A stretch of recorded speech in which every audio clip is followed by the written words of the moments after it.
Ozo title holding is highly revered in Igbo land.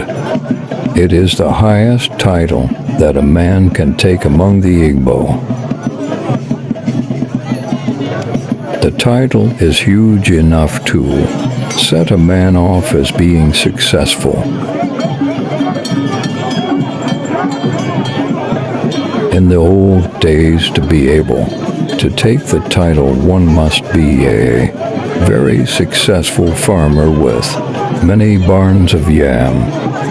Okonkwo in Achebe's Things Fall Apart was able to take the Ozo title and mark himself out in the society as a young, successful man because he was a very successful farmer.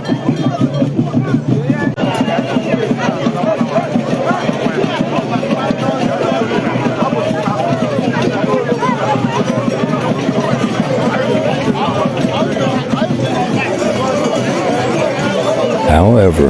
in recent times, the core criterion for taking the Ozo title is not premised on being a successful farmer, but being a successful man in whatsoever endeavor one functions in.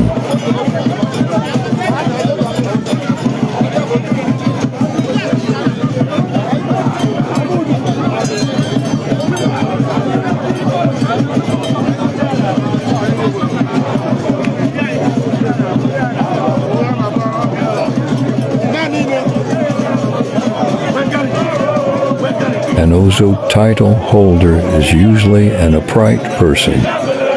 truthful, and must be willing at all times to help the poor in the society.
Ọzọ good morning, sir. Good morning, Deji.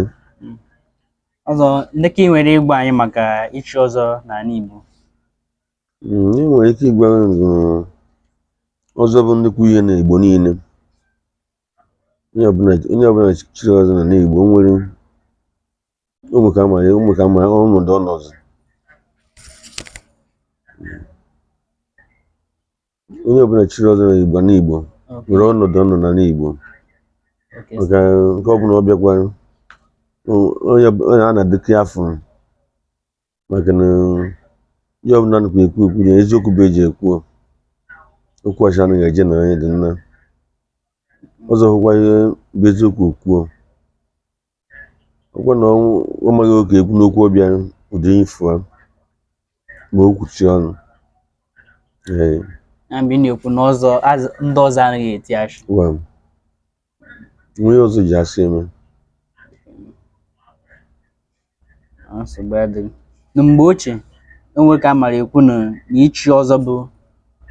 onye na-akọtata ọrụ, a great farmer. Ọ ka dị yakwa n'ohu ọnwụ na onye nwere ego ka echi ọzọ. Onye kpatakwa ego chi ọzọ. mana nke ọma bụrụ onye kpatara ego mana ọ bụ mmadụ niile kpatara ego na-echi ọzọ ndị kini kriteria a na-enyocha onye ọma onye mara ụdị mmadụ ọ bụ bifo na ochi ọzọ ọ ka bụ onye nwere ezigbo egwa eji nwere ezigbo egwa na-akpa na-enweghị bad record anaghị akọta akụkọ onye n'oshi anaghị akọta akụkọ onye na bagba ama ihe ọbụla bụ ihe ọjọọ anaghị akọta akụkọ onye bifo na ochi ọzọ manakwa na o nwere onye mechebụwara ya ji echegherie ihe o metere unu mgbe ochie aka ka egbochie ichi ọzọ mana ọ ya bụ ezigbo mmadụ onye zuru ohi mgbe mechebụrụ zuo na-ezu ezu ohi egbu mmadụ onwe ka m echegheri because onye gbuo mmadụ egbuo mmadụ onwe ka m echegheri ndị nwere ego anyị nọ uru ọzọ bara ikike nye kọmuniti nye ndị ụwa uru ọzọ bara ikike akwụkwọ na onye dapụtara aka adị ekwu eziokwu achọkọ ihe ga-eme ka udo dị ọzọ bịakwara ekwu ya ama nke mgbe ọ nọ n'eziokwu bụ ka ekwu ya adịkwuche nkwe mmadụ niile were udo wee do ọ ịkpa udo ọzọ taịtụl holder ya bụ taịtụl kachacha n'ala Igbo niile mgbe ọ kpọrọkpọ n'ala Igbo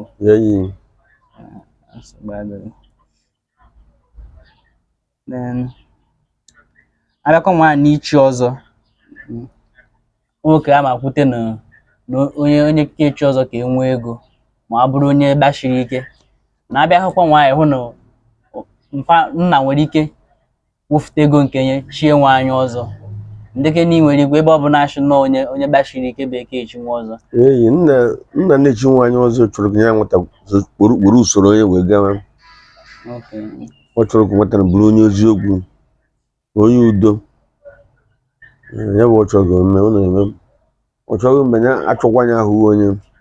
nwata echigharị emewezi omenabụ omenna ya na-eme ọzọ na-echi nwa anya na-eche ka usoro okporo ya wee gawa usoro okporo nna ya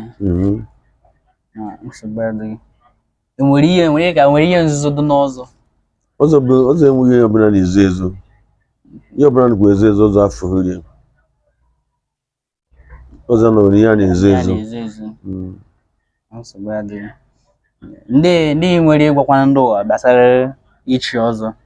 na African culture na Igbo culture onye ga-agwa onye ọbụla enweghị ndị mmadụ na-etikpochikwa omenala dị iche n'iche because omenala dịkwa onye ka emeweta dịka ọzọ nọ a na ihe eme because ọ na-enyere aka egbochite ajụ ihe ụfọdụ onye chọtakwutewekwara uche ime ajụ ihe uche dịkwa nya bụ ọzọ ọkwụsị ụzere nwe onye because omenukwe ojiri shi nsoro ihe bụ o ji bụ na ogbu nnukwu ndị ọzọ na-egbu n'okpu na ihụra na-egbu n'ọdụ denja ọdụ red denja bịa na ogbe tinye n'isi anyị denja ọmụrụ ndị kwe like denja ọmụrụ bụ na ihe ọbụla bụ ihe ọjọọ o mekwere ọdụ n'isi anyị nwoke mma anata mgbe ọ a na-egbu ichi ndị na-egbu iri ehu ọnwụ anaghị egbu ọnwụ anaghị egbu ichi ndị nri be na-egbu ichi mgbe egbu ichi mgbe ahụ na Anambra yes so ha bịagwa ha na-erugbu Anambra abịagwa na echi anyị ọzọ achịkwa onye ọzọ egbu ichi ịhụkwa onye m nọkwa ụzọ ịma na ọ bụghị ordinary person ma rụọ nwa anaghị egbu ichi ndị ya eji hụkwa nwa ama na mmadụ chiri ọzọ onye na-ejeta nwaanyị ịhụkwa onye ọmịma na onye a chiri ọzọ ịhụkwa m nwa ka mma njetekwa na ike ama na ọ bụghị ordinary person bụ ejeta aba ka anyị wakpa na onye na-echi gị ọzọ anaghị abanwunye Thank you, sir. Yeah.